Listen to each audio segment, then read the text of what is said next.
వందే శంభుమాపతిం సురగురుం వందే జగత్కారణం వందే పన్నగభూషణం మృగధరం వందే పశూనాం పతిం వందే సూర్యశశాంకవక్నినయనం వందే ముకుందప్రియం వందే భక్తజనాశ్రయం చ వరదం వందే శివం శంకరం या कुन्देन्दुतुषारहारधवला या शुभ्रवस्त्रान्विता या वीणावनदण्डमण्डितकरा या श्वेतपद्मासना या ब्रह्माच्युतशङ्करप्रभृतिभिर्देवैः सदा पूजिता सा मां पातु सरस्वती भगवती भारती निक्षेपजाड्यापहा ఒక సూర్యుండు సమస్త జీవులకుటాను కొక్కడైతో పోలిక ఏదేముడు సర్వకాలము మహాలీలన్నజోత్పన్న జన్య కదంబంబుల హృత్సరోరుహములన్ నానావిధానూన రూపకుడై ఒప్పుచుయుండు అట్టి హరినే ప్రార్థ్యంతు సిద్ధుండనై. 25వ సంవత్సరం 6వ రాశి కన్యారాశి. ఈ కన్యారాశి ఎట్లా ఉన్నదంటే, కన్యారాశికి శుక్రుడు, ఏకాదశిలో గురువు బాగున్నారు. మరి ఈ గురువు కూడా డిసెంబర్ 5వ తారీఖుకి మళ్ళీ దశమానికి రాబోతున్నాడు. మరి శని సప్తమంలో ఉన్నాడు. ఈ రాశి వాళ్ళకి భార్యాభర్తలకి తగాదాలు వచ్చే లక్షణాలు ఉన్నాయి. పెళ్ళైన వాళ్ళైతే భార్యాభర్తలకి, పెళ్లి కాని వాళ్ళైతే, పెళ్ళికి ఎదురు చూసే వాళ్ళైతే ఎవరో ఒక అమ్మాయి వల్ల ఆ అమ్మాయిని ఇష్టపడి ఆ అమ్మాయి వల్ల చాలా నష్టపడే లక్షణాలు బాగా ఎక్కువగా కనబడుతున్నాయి. కాబట్టి ఈ రాశి వాళ్ళు సప్తమ స్థానం కళత్ర స్థానంలో శని ఉన్నాడు. 6, 7 శని ఉండటం చాలా కష్టదశ, చెప్పడానికి వీలు కాని కష్టదశ. ఈ రాశి వాళ్ళు వ్యాపారస్తులకు చాలా కష్టతరంగా ఉంది. మరి వ్యవసాయదారులకు మాత్రం పూర్తిగా బాగుంది. చదువుకునే పిల్లలు, ఉద్యోగం చేసే వాళ్ళకి మంచి ప్రమోషన్లు వస్తాయి. విదేశాలకు వెళ్ళే వాళ్ళకు కూడా విదేశాలకు వెళ్ళడానికి మంచి అవకాశం. విదేశాలకు వెళ్ళినా కూడా తగినటువంటి ఉద్యోగం రావడానికి కూడా పూర్తిగా అవకాశం ఉంది. అయితే ముఖ్యంగా చెప్పవలసింది ఏమిటంటే, మాసాల్లో కల్లా కూడా మరి శివకేశవులను పూజించేటువంటి మాసం కార్తీక మాసం.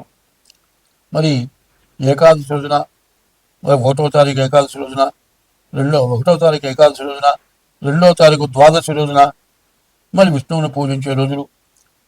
సోమవారం ఈశ్వరుని పూజించే రోజులు. ఈ రోజులు భగవంతుడు ఎందుకు సిద్ధంగా ఉన్నాడు అంటే, మహాపాపాలు, వంశపారంపర్యంగా చేసినటువంటి మహాపాపాలు ఉంటే అవి పోక బాధలు పడేటువంటి వాళ్ళని రక్షించడం కోసమై కార్తీక మాసంలో బ్రహ్మ, విష్ణు, మహేశ్వరుడు ముగ్గురిని కూడా పూజించడానికి అవకాశం ఉంది. బ్రహ్మ అంటే దీపారాధన, జ్యోతిస్వరూపం బ్రహ్మ. బ్రహ్మని ఇటు విష్ణువుని సత్యనారాయణ స్వామితో మరి ద్వాదశి రోజున తులసి ఉసిరి చుట్టూ పెట్టి తులసి ధాత్రి సహిత లక్ష్మీనారాయణ స్వామి పూజ, దీపారాధన, మరి ఈశ్వరుని అభిషేకం, ఇవన్నీ కూడా చాలా విశేషమైనవి. ఏ రాశి వాళ్ళైనా సరే, ఏ బాధలు ఉన్నా సరే తప్పనిసరిగా ఈ వ్రతాలు చేసుకోండి, ఈ దేవతా పూజలు చేయండి. కన్యారాశి కొంతవరకు బాగానే ఉంది, కానీ అన్నిటికీ ప్రధానం ఏంటంటే చెట్టుకి మొదలు ప్రధానమైంది, కుటుంబానికి స్త్రీ ప్రధానమైంది. భార్య ఉంటేనే ఆ ఇల్లు బాగుంటుంది. భార్య లేనటువంటి వాడు బజారు పాలే. భార్య ఉంటే గృహంలో ఉంటాడు. గృహము, గృహిణి, గృహస్థు అంటారు. అటువంటి భార్య శని సప్తమ స్థానంలో ఉంటాం. అందులో వక్రించిన శని వల్ల భార్యాభర్తలకు కూడా తగాదాలు, గొడవలు వచ్చే పరిస్థితులు బాగా కనపడవచ్చు. ఇది ఉన్నది లేదు అనే సంగతి రకరకాల అందరూ చెబుతుంటారు. అందరూ మంచివాళ్ళు కాదంటలే, తప్పు చెబుతున్నారు అంటలేదు. నేను ఎవరిని విమర్శించేవాడిని కాదు. ముఖే సరస్వతి అన్నారు. మరి రకరకాలైన ఈ జ్యోతిష్య భాగంలో ఆలోచించిన కొద్దీ కూడా చాలా బాగా మంచి ఆలోచన వస్తుంది. కాబట్టి వ్యవసాయదారులకు బాగుంది. వివాహం చేసుకోవాలంటే జాగ్రత్తగా పెద్దల నిర్ణయంతో ఈ రాశి వాళ్ళు వివాహం చేసుకోండి. ప్రేమ వివాహాలు చేసుకుంటే మంచిది కాదు, చాలా ఇబ్బంది పడతారు. స్వస్తి. ఈ సంవత్సరం మొత్తంలో ఇబ్బంది పడనివాడు, బాధపడనివాడు ఎవడు లేడు. అందరికీ బాధలు వచ్చినాయి. వర్షం వల్ల ఇబ్బంది పడనివాడు ఎవడు లేడు. ఉద్యోగం అంటే గవర్నమెంట్ ఉద్యోగం కానీ ఏ ఉద్యోగం అయినా కానీ బండి మీద కానీ, టూ వీలర్ మీద కానీ, ఫోర్ వీలర్ మీద కానీ పోతూ ఉంటే డ్రైనేజ్ పొంగి కార్లు మునిగిపోయి, కార్లు ఇంజన్లు పాడైపోయి, కార్లు వరదల్లో కొట్టుకుపోయి ఇబ్బంది పడేవాళ్ళు ఉన్నారు. సరే, నడిచిపోయే వాళ్ళ బతుకు చెప్పక్కర్లా. కూలి పని, ప్రైవేట్ జాబులు చేసుకునే వాళ్ళ పరిస్థితి చెప్పనే అవసరం లే. నిత్యం కూలి పని చేసుకునేవాళ్ళు వర్షంలో పని కుదరదు చేసుకుంటానికి కుదరదు. ఇవాళ అందరూ తిండికి లేక అప్పుల పాలైపోయి ఎవరు అప్పు ఇచ్చేవాళ్ళు లేక బతకడం ఎట్లాగో అర్థం కాక, బతకాలో చావాలో తెలియక కొట్టుమిట్టాడుతున్నారు ప్రజలంతా కూడా. ఈ బాధలు ఎందుకు వచ్చినాయి అంటే యుద్ధం వచ్చింది. డీజిల్ దగ్గర నుంచి, పెట్రోల్ దగ్గర నుంచి అన్నీ పెరిగిపోయినాయి. వీటి వల్ల ప్రతి వస్తువు ధరలు పెరుగుతాయి.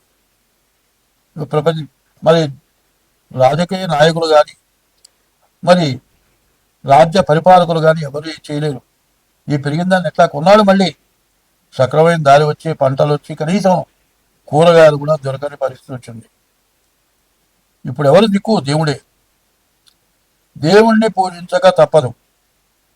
ప్రతివాడు కూడా ఈశ్వరుని, విష్ణుమూర్తిని, ఇష్ట దైవాన్ని, తల్లిదండ్రులని, కులదేవతలని గట్టిగా మనస్సు పెట్టి పూజిస్తేనే కొంతైనా బాధలు తీరుతాయి.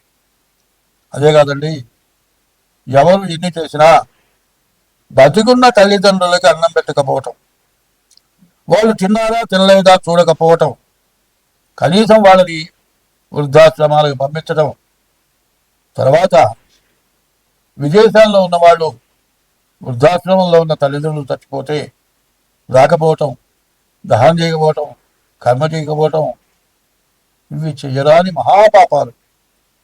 వాళ్ళకి ఎవరేం పెట్టారు, ఏం తిన్నావా, అన్నం తిన్నావా, ఏం తిన్నావని ఆలోచన పెద్దవాళ్ళకు ఉండదు. నా కొడుకులు, నా కోడళ్ళు, నా కూతుళ్ళు, నా అల్లుళ్ళు, నా మనవాళ్ళు, నా మనవరాళ్ళు వాళ్ళని చూడాలని వాళ్ళ ప్రాణం పీకుతూ ఉంటుంది. కానీ వృద్ధాశ్రమంలో కూడా వాళ్ళని తలుచుకుంటూ పిచ్చి వాళ్ళు అయిపోతున్నారు. తల్లి, తండ్రి, గురువు, దైవం అన్నారు. ముందు తల్లిదండ్రులని సరిగ్గా చూడాలి. ఈ పాపం బాగా ఇబ్బంది పెడుతుంది. తర్వాత వ్యభిచారం. భార్య, మనకు హిందూ సాంప్రదాయంలో భార్యాభర్త ఇద్దరే కుటుంబం కాకుండా విపరీతమైనటువంటి పరస్త్రీ వ్యామోహం, పరపురుష వ్యామోహం. 5 సంవత్సరాల పిల్లలకు ఇంజక్షన్లు చేసి వ్యభిచార గృహాలకు పంపించడం, ఇటువంటి మహాపాపాల వల్ల దేశం అంతా కూడా నాశనం అయిపోయింది. మరి రకరకాల వ్యాధులు వచ్చినాయి. ఆ వ్యాధులు తగ్గక చాలా ఇబ్బంది పడుతున్నారు. మరి ఇవన్నీ మార్పు చేసుకోవాల్సిన అవసరం మన ఎందుకు ఉన్నది. ఎంతమంది దేవతల పూజలు చేసినా చెయ్య తగిన పనులు. పెళ్లి చేసుకున్నావు, 2 3 పిల్లలు కన్నావు, నీ దారిని ఉద్యోగం చేసే పిల్లలు నువ్వు మరిగావు, నీ భార్య ఉద్యోగం చేస్తుంది, ఆమె కన్ను మెరిగింది, చెరగొడుతూ 2 వెళ్ళారు. ఆ పిల్లలు ఏమైపోతున్నారు? తల్లిదండ్రులు, అమ్మమ్మ తాతో, నాయనమ్మ తాతో కొన్నాళ్ళ పాటు వాళ్ళు ఉంటే చూస్తారు. వాళ్ళు లేకపోతే ఆ పిల్లల గతి అనాథ శరణాలయం. చివరికి ఏమవుతుంది? యవ్వనం పోయిన తర్వాత చేసుకున్న భార్యలాగా పరస్త్రీల వల్ల, పరపురుషుల వల్ల విభజన వెళ్ళిపోతారు. ఉండరు. పూర్తిదాకా వాళ్ళు కాలం గడిపేవాళ్ళు 1000లో ఒక్కడు కూడా కనపట్టలే. చివరికి భార్య గతి అవుతుంది. అదే పెళ్లి చేసుకోకుండా ఉన్న భార్య అయితే గతి అయిన భార్య ఉంటుంది. ఇద్దరు చెరవలను పెళ్లి చేసుకుంటే హిందూ సాంప్రదాయమైన సనాతన వ్యవస్థ నాశనమైపోతుంది. సనాతన వ్యవస్థను పూర్తిగా విడగొట్టుకున్నారు. వస్త్రధారణ పూర్తిగా పాడైపోయింది. ఈ వస్త్రధారణ ఎందుకు చేస్తున్నాం అనేది ఆలోచించుకోవాలి. నేను చెప్పటం కాదు, ఇంట్లో పెద్దవాళ్ళు